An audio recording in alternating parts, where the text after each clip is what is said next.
Alors, j'ai à mon actif un certain nombre d'outils que j'ai lancés au cours des 50 dernières années, mais, et dont je parle d'ailleurs dans différents textes que j'ai mis en ligne, mais il y a un outil que j'ai rejeté. Parce que l'intérêt, c'est aussi bien de me proposer des outils que d'en rejeter certains ou de les remplacer par autre chose. Remplacer un outil par un autre outil, c'est un enjeu important. Vous m'accorderez cela.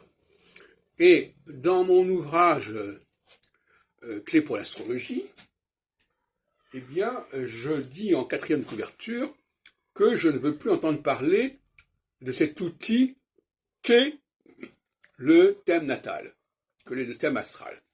Pour moi, c'est le grand problème, c'est la racine du mal de l'astrologie, c'est le thème natal qui donne une image complètement fausse de l'astronomie, parce que l'astronomie, évidemment, on peut dire que l'astronomie, c'est le ciel tel qu'on peut l'observer, mais on sait très bien que l'astronomie, elle est d'abord cyclique, elle est d'abord dynamique, et que les astres, même si on admet qu'il y a une sorte d'interaction entre les astres, n'empêche que les astres ne sont pas là pour faire un ensemble qui présente un intérêt quelconque en soi.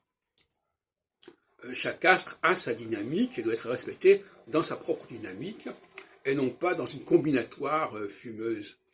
Et donc, j'ai donc milité, j'ai fait une croisade contre l'outil astrologique,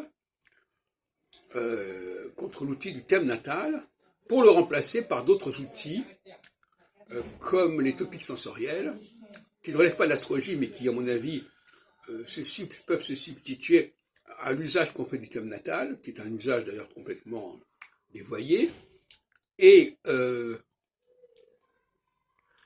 cet outil du thème natal, donc je l'ai rejeté. Bon.